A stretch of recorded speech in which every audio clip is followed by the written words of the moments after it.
Dengue జ్వరం అంటే ఏమిటి? ఈ వ్యాధి లక్షణాలు ఎలా ఉంటాయి? మామూలు జ్వరానికి ఈ డెంగ్యూకు గల తేడా తెలుసుకోవటం ఎలా? తెలియజేయండి అని అడుగుతున్నారు. ఈ ప్రశ్నకు డాక్టర్ సమాధానం ఇప్పుడు తెలుసుకుందాం. డెంగ్యూ జ్వరం అనేది ఒక వైరస్ ద్వారా వచ్చేది. అది ఏడిస్ ఈజిప్టి అనే మస్కిటో ద్వారా స్ప్రెడ్ అవుతూ ఉంటుంది.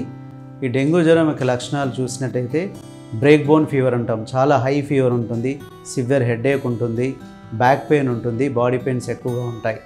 అదేవిధంగా చాలామందికి ఒక 60% వాళ్ళు స్కిన్ ర్యాష్ పరంగా వచ్చే అవకాశం ఉంటుంది. అది మామూలుగా ఈ జ్వరం 3 days నుంచి 5 days ఉంటుంది.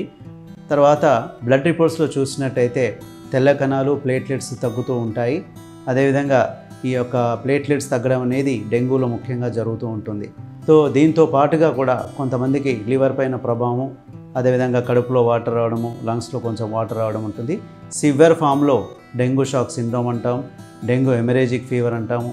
వీటిలో సడన్గా బీపీ తగ్గిపోవడం, రక్తస్రావం చేయడం వల్ల ప్రమాదంగా మారే అవకాశం ఉంటుంది. ఈ మామూలు వైరల్ జ్వరాలకి డెంగ్యూ జ్వరానికి తేడా ఏంటంటే, మామూలు వైరల్ జ్వరాలు ఏవైతే ఉన్నాయో జలుబుతో వచ్చేవి, దగ్గుతో వచ్చేవి ఉంటాయి, ఫ్లూ జ్వరాలు అంటాము. అలాగే కోవిడ్ కూడా ఒక దగ్గు జలుబుతోనే ఉండి లంగ్స్ పరంగా ఎఫెక్ట్ అయ్యే అవకాశం ఉంటుంది. వెరాజ్ డెంగ్యూ అనేది మామూలుగా ఈ యొక్క నేను చెప్పిన లక్షణాలు అవి ఉంటాయి. అండ్ మెయిన్గా ఈ ప్లేట్లెట్స్ తగ్గడం అనేది ముఖ్యమైన ఆధారంగా మనం భావించాలి డెంగ్యూలో.